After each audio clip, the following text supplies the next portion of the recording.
Working on not saying and smiling more because I looked like I wanted to kill someone last time. But my name's Binnette. Oh. Actually, I don't need it. Growing up, my dad always told me, the more humble you are, the more people that will respect you. Always keep your humility close. My dad is a federal air marshal, but I never really knew what this meant until about a few years ago, actually. He's a very personable person and always cared more about other people and always cast light away from his actions and onto other people instead of himself. Around 53% of you took my survey and said that you all were very close with your dad. And I'm really close with my dad as well, but now he is by far one of my biggest heroes. I'm here today to commemorate and influence you all on the idea of humility and to hopefully show you that how it has impacted my life through the courageous and humble act of my dad.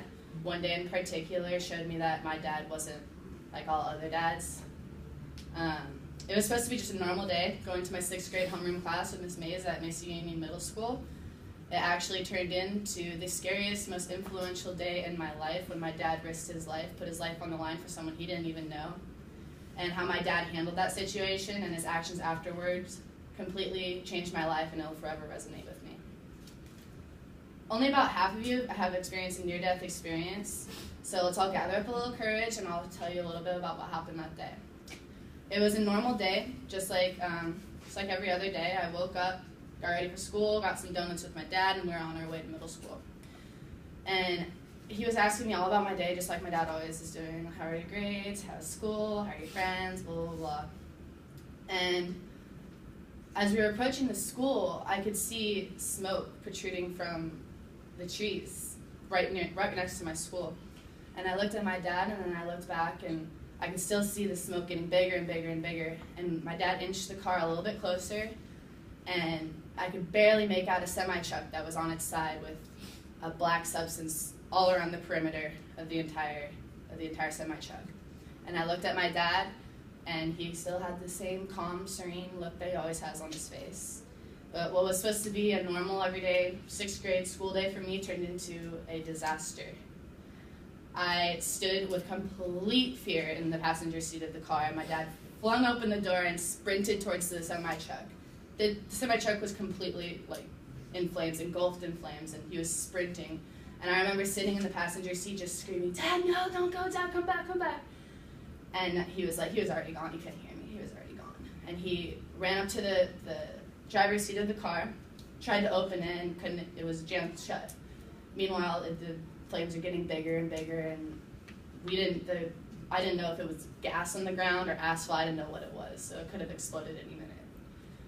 And the driver in the car was a 200-pound man who was completely unconscious, completely lifeless, all bloodied, everything. My dad punched through the window of the car, or of the semi-truck. The seatbelt strapped to the driver was busted too, so my dad pulled off the seatbelt, dragged the man out of the car, not knowing whether or not the semi-truck was going to explode any minute or not, dragged the man across the street to safety and into a ditch till the paramedics came.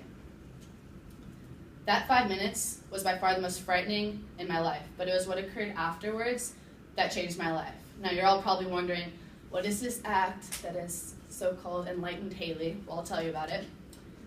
My dad waited for the paramedics to come, and when they did come, I remember seeing my dad come out of the ditch with his white shirt completely covered in blood, and I freaked out. I was like, oh my God, he got shot, there's no guns involved. I was like, he got shot, something happened, oh my God.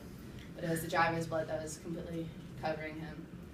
And when the paramedics came and the driver came through, he was just mumbling discoherently, like, thank you, pointing to my dad. Thank you. And when the police came, my dad waited patiently, and I could see all the kids in my class, all the kids in the entire middle school with their hands pressed against the chain link fence, watching all the action. And my dad waited patiently for me, and waited with me for the police to get there. And when they did get there, he answered all their questions and then went about his day, told me to get in the car, drove me to school, and went on with his day as if nothing had happened. He left before the media got there. He left before the driver could get his name. He left just nonchalantly as if nothing had happened. Now, around 90% of you have experienced a life-changing event. However, I will share this lesson with you in hopes that it will have a little bit of influence in your lives as well. my dad, growing up of him being an air marshal, never really meant much to me, just because I didn't know like what it was or what he did. He was always so nonchalant about the things that he did, and never really cared or like put a lot of light on himself about the things that he did in his work. I never really knew what he did.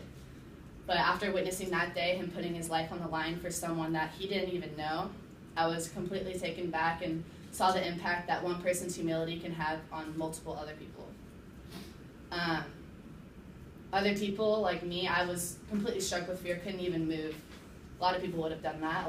Maybe people would have taken advantage of the media coverage or the publicity, so getting newspapers or something, but whatever. The fact that my dad just left before anyone could catch his name or anything, just went home to do his thing, work on his motorcycle, do whatever it is he does, really resonated with me. And the fact that he had always stressed so hard about humility, and then I witnessed it that day myself, will stick with me forever. And he's by far still one of the most respected men I've ever met in my life and ever will meet in my life. And I urge all of you to really take humility seriously. I think it's one of the most important and influential characteristics that a person can have.